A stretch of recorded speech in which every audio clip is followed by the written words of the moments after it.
Hi, everyone. Judge Andrew Napolitano here for Judging Freedom. Today is Friday, February 16th, 2024. Colonel Larry Wilkerson joins us now. Colonel, a pleasure as always. Thanks for your time today.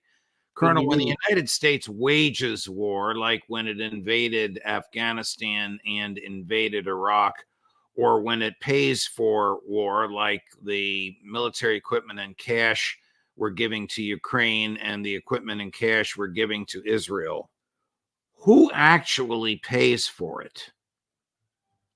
We start the printing presses, of course, and run off more and more money. And ultimately, you have to look at who buys our treasury notes and thus our debt. And so when you look at a recent $200 million payment of China to Sri Lanka for lease of the port facility there, you look at how many treasury notes China unloaded the month before, and you find out the amounts are just about the same, $200 million. So essentially, the rest of the world buying our notes, buying our debt, is financing our wars. Not directly, of course, but it works out that way. But when was the last time the taxpayers directly financed a war? I'm smiling because I don't think this has ever happened. Maybe in World War II, when the Roosevelt administration persuaded everybody that they didn't know what was coming in Pearl Harbor, or that there needed to be a liberation of Europe. But all these wars, the debt on them is paid by generations unborn. If it were paid by real contemporary taxpayers, what would happen?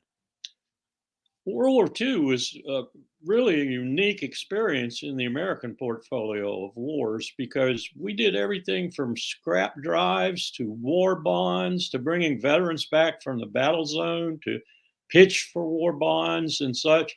So, yeah, we didn't pay for the war entirely as it went down, but we certainly defrayed some of the colossal debt that, for example, today we're just building up like topsy-turvy. 34, 35 trillion, 40 trillion in another 10 years. No one seems to be concerned about it. I go back to Dick Cheney when some rather smart people from the Office of Management and Budget essentially opined in a principals meeting that the Iraq war could wind up, this is the second Iraq war, could wind up costing, maybe $500 million to $1 billion. The only one, of course, who got the prediction really right was the old senator in the Senate who, to a quiet Senate, no one there, said, why, this could wind up costing billions, maybe even tens of billions. He got it right. Dick Cheney. Who was that senator, Colonel? You know, the white-haired man who knew the Senate better than anybody else. Robert Byrd? Yeah, Byrd. He was speaking. I remember that vividly. I used to play it for my students.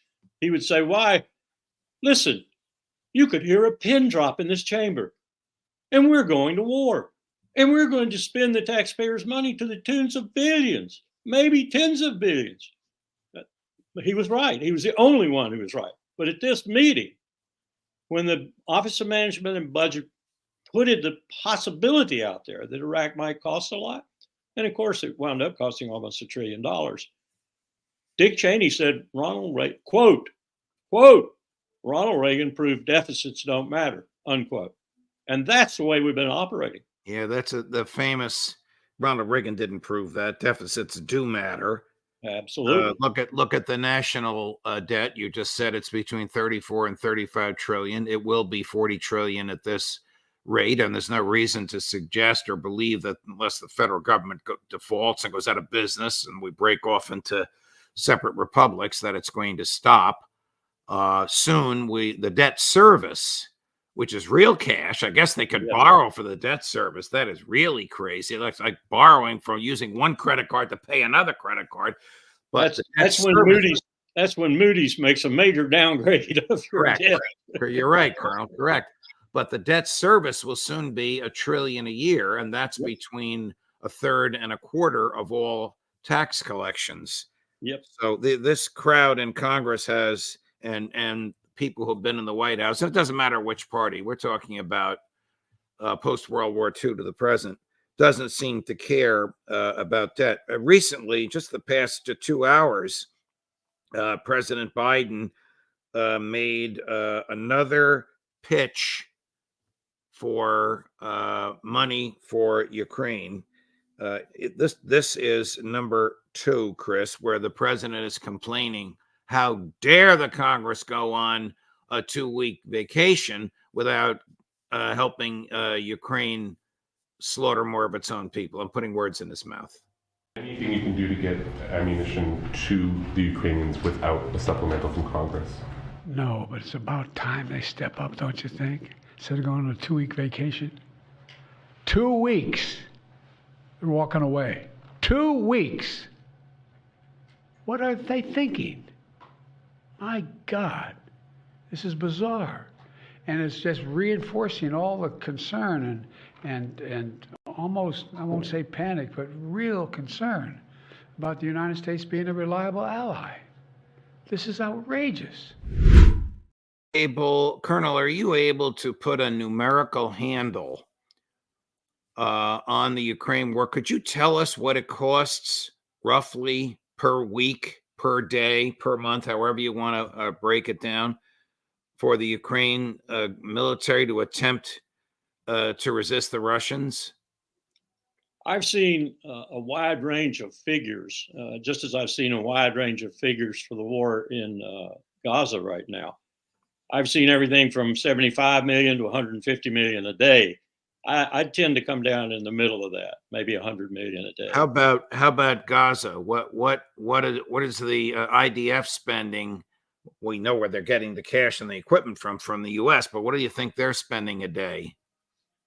When they conducted Operation Cast Lead for about 23 days, as I recall, and did the same thing and gave us a precursor of this, murdered everything in sight, it was about 100 to 125 million a day. I suspect it's close to that today. And you don't really have a way of calculating it precisely because, as you said, there's so much U.S. money that's very fungible in there. Right. And so many assets that are fungible, like drawing down our war reserve stocks. No one puts a price tag on that until 10 years from now when they have to replenish them. Right. So even if the House of Representatives votes to approve what the Senate approved, I think it's 98 billion, but let's just talk about the 61 billion for Ukraine. And the president signs this, and he desperately wants to sign it. We'll run another clip of him pleading for this in a minute. Even if that 61 billion is authorized, what will it consist of, and how long will it take for equipment to get there? Listening to the after speeches from Jan Stoltenberg and from Secretary Austin and others after the Ramstein conference on the Ukraine Defense Contact Group, I think it was the 15th of February, a couple of days ago, I don't think it's going to be much at all in terms of an instant shot in the arm, if you will, which is the way the president's talking. I think it's going to take time for that money to get in there. It's going to take time for whatever that money purchases to get in there, whether it's ammunition or gives the Germans some help with the tanks that they apparently now are promising. But it's not going to be instantaneous. And Russia will just make more ground and more gains and more Ukrainian boys and girls. It's hard to say boys and girls now, since the average age of a Ukrainian soldier is 43. Ooh. 43 are going to die. And this money's not going to do anything to stanch that ultimate outcome. The last clip that we ran, I don't know if you caught this at the beginning, I'm sure you did. The reporter says, is there any way to get that money without waiting for Congress? And Biden said no. Well, they did that with Israel. They sent Israel $200 million by certifying on a weekend when Congress wasn't meeting that this was, and Congress still hasn't ratified it, that this was a matter of American national security. I contend that that's an act of perjury, because it's not a matter of national security. And Secretary Blinken had to sign under oath that it was. The statute requires that he sign under oath that it is. You're probably familiar with this from your years. Yes, very familiar with it. Right. Yeah. In order to get in the Treasury to loosen the cash, or the DOD to send equipment over there. I would defy the secretary to explain how it's a matter of national security. Not the point of my question. The point of my question is I wonder why they don't pull the same shenanigan with respect to Ukraine. First, of all the picayunish things we've done in the past 30 years to bring articles of impeachment to bear against people, particularly presidents, there hasn't been a single one of those things that probably would have been in the founder's eyes an impeachable offense. This is. There is no question about it. In the founder's eyes, particularly James Madison, this would be an impeachable offense for both the Secretary of State and the president. So that's how grave this offense is, in my view, and in the view of this republic, if there's anybody out there that cares about it being a democratic federal republic anymore. With the case of Israel, though, you're never going to get anybody to say anything about it because Israel owns Washington, D.C., period. I want to pick up on that in a minute, but I want to underscore what you just said. And I'm happy you said Madison, who, of course, is the scrivener of the Constitution at the Constitutional Convention. You know this. You teach this at William and Mary. The Constitution expressly says no money shall be spent from the Treasury, but what is expressly authorized by Congress and put in a public journal. Oh, okay, Tony Blinken, you just spent $200 million that wasn't approved by Congress and wasn't put in a public journal, and you lied under oath in order to do it. Is he going to be impeached for that? Absolutely not. Not if it's Israel. Right. Has APAC corrupted the Congress? It would be a lie if I said no. Just reading Walton Mearsheimer's Israel lobby and knowing what I know and what I have seen in my some 12 long years of exposure to the process at the highest levels, APAC owns the Congress in a real sense. And when it comes to voting and key votes, committee or whole House or Senate, they own the majority to do it. I wonder if your former boss, the late Secretary Colin Powell, would ever have done this, Secretary Pompeo. Oh, God.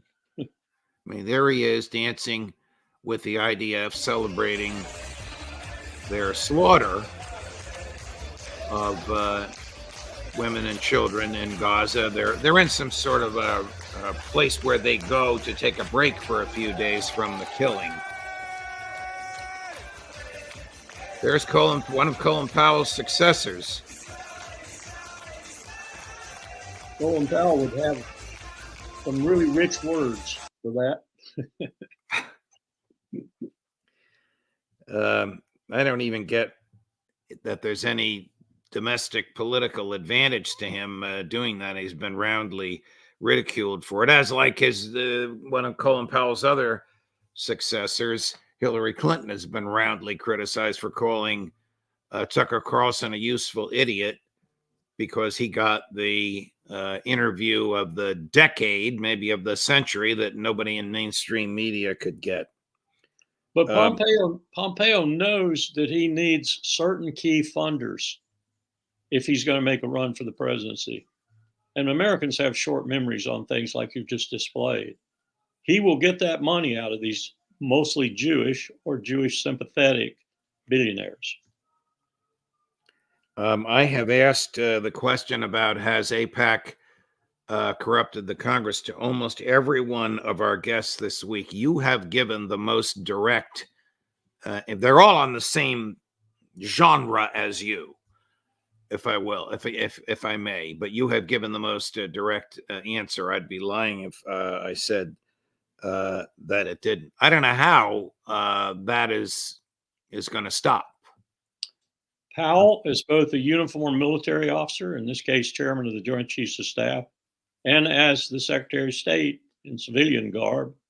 And I had a number of conversations, and they all came down to the same thing, really, with him at some point in the conversation saying, someday we shall pay dearly.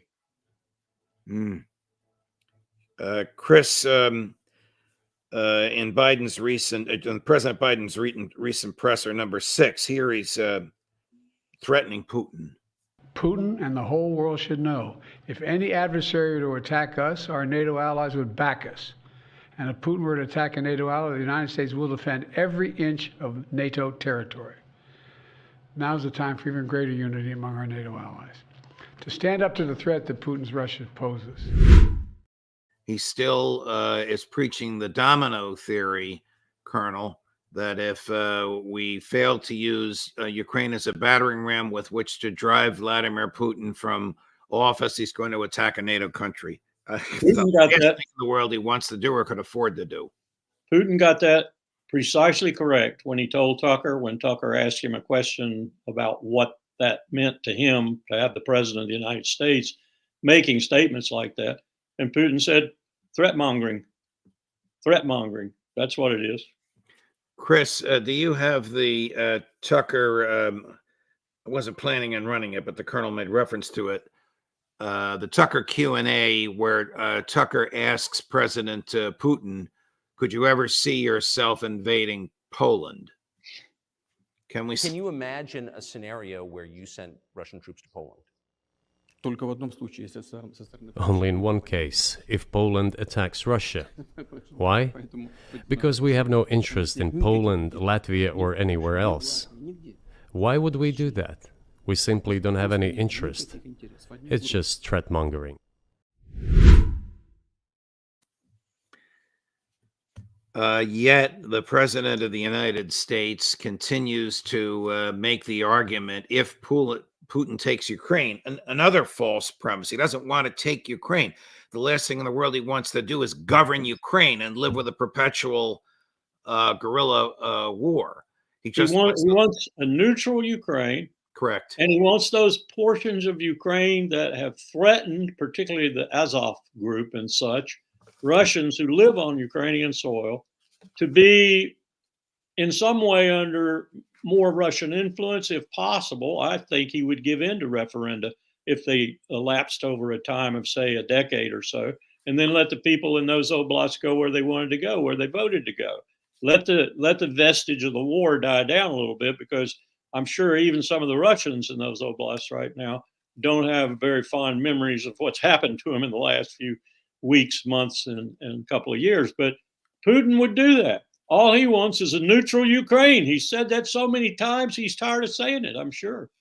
If the Speaker of the House, Mike Johnson, were to call you up and ask you to tell him why he should not put on the floor of the House or do everything in his power to prevent the ratification or the approval of the Senate version of this, of aid to Ukraine, what would you tell him? I would tell him that on his back and on his heart and in his mind must be the deaths of every Ukrainian who passes now once this money has been approved, because it's lost. And all you're doing is, in the old farmer's terms, you're pounding sand down a rat hole. You are making sure that more Ukrainians will die for nothing. How depleted is the Ukrainian getting back to sending gear over there? How depleted is the Ukrainian military? Do they even have the technical capability to operate whatever we have in storage that we might be able to get there in the next 6 or 12 months? And you can expand on this, Colonel. Will there be a Ukraine military under the command of President Zelensky and General Sarsky in 6 or 8 months? Well, that's a very good question. Not one that's cohesive and capable of maintaining a reasonable battlefield sobriety and success rate. It will be at best fighting last-ditch delaying tactics against a Russian juggernaut that is in no special hurry to do anything further than what they've done. The only place I worry about with that regard, and I've said this elsewhere, is if I were the Russian military, and I have a lot of respect for some of the mid-rank of the Russian military, which now has risen a little. The cream rises to the top, especially in war. They would be salivating over the prospects of closing this out with Odessa, because Odessa is a far more important port than Sevastopol or anything else along that coastline. And if they had Odessa, that would sort of cement their fears of the Black Sea problem and the threat from the south in that arena. So, as Clausewitz says, the dynamics of war change with every day of battle. And you start getting to the point where Ukraine is feeble and can't really do much of anything, no matter what NATO does, short of putting NATO troops on the ground in Ukraine. And maybe that might whet the appetite, and the military might persuade Putin that they need Odessa. So they're going to lose even more, and they're going to lose the most valuable port in the country.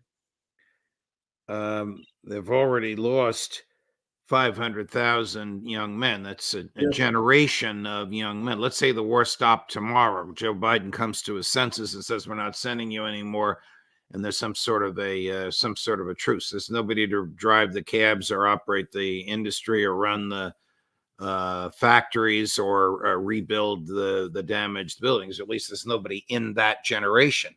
You yourself told us earlier the average age of the Ukrainian military is in the mid 40s. Do they have people in their 50s and 60s as grunts on the ground with firepower in their hands, Colonel? I'm told that they will take almost anyone who can hold a rifle and pull the trigger. That's figurative, but with the high tech that's out there, you could probably use people up to a fairly old age to run some of the things. But at the same time, you're looking at, for example, I listened to as I told you, the Ramstein conference, and I'm listening to these people talk about sending air defense capability. Well, Russia has air superiority right now. So they would have to flood that country with not just the air defense capability, state of the art stuff, and the competent technicians to maintain and run it, and those people who would actually use it, whether it's high tech to the point where it goes around on its own, or whether it's just sort of medium tech and you have to have lots of people around to make it function properly, like Patriots, for example. It doesn't matter because Russia's going to take them out. They have air superiority.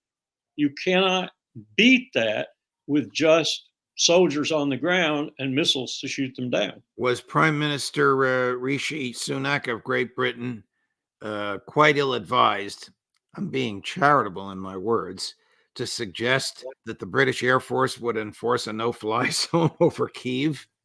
Well, the first thing I would say about that, even if they were capable of it, and I have a lot of respect for the Royal Air Force, but even if they were capable of it, is that would be an act granting Putin the right to consider it NATO entering the war. And as he indicated, he's not ready to escalate the war. But if NATO were to do that, he'll match them in escalation. Switching over before we finish, Colonel, to the horrible things that have happened in Gaza, I'll just highlight three of them. We have videos of a Palestinian man stripped to his underwear, strapped to a chair and being tortured, beaten with sticks and with an electric prod by an Israeli soldier, with Israeli civilians watching and filming. We have video of Palestinian ambulance drivers rushing to pick up Palestinians who've been shot in the street, waving to the IDF as if, we're ambulance drivers, let us be. The IDF motions them on. As soon as they get out of the ambulance to pick up the injured people, they themselves are blown away. And we have this character, Itamar Ben-Gvir, who's in Prime Minister Netanyahu's cabinet, who's the head of Israeli national security, roughly the head of the FBI. So could you imagine Chris Wray saying what I'm now going to tell you Mr. Ben-Gvir said? Palestinian women and children who get too close to the Israeli-Gaza border should have a bullet in their heads, and I will instruct the Israeli police to do it. I guess we can conclude that whatever happened in the International Court of Justice and whatever international pressure is being put on the Israelis, they have not stopped their slaughter and their genocide. You can add to that the dancing Pompeo nonsense. I think that would be a sound conclusion. And I was just going to add, I think, and this is a horrible thing for me to have to say, but I'm going to say it, I think were Mike Pompeo present at any of those scenes you just described, he would be joining in the hurrahs. Wow. Sorry to hear that, but we'll end with that, Colonel. I think you know how much we appreciate your time, and the viewers, of course, love your analysis as much as I do. Thank you, Colonel. Have a great weekend. We'll look forward to you next week. Thanks for having me. Of course. You have a good weekend too. Thank you, Colonel. Sure. Wow, a great interview. It's a very strong language at the end. Coming up at 4 o'clock, yeah, everybody's favorite, Friday afternoon, time to end the week with the boys, Larry Johnson and Ray McGovern, the intelligence community, our intelligence community roundtable, 4 o'clock Eastern. Judge Napolitano for Judging Freedom.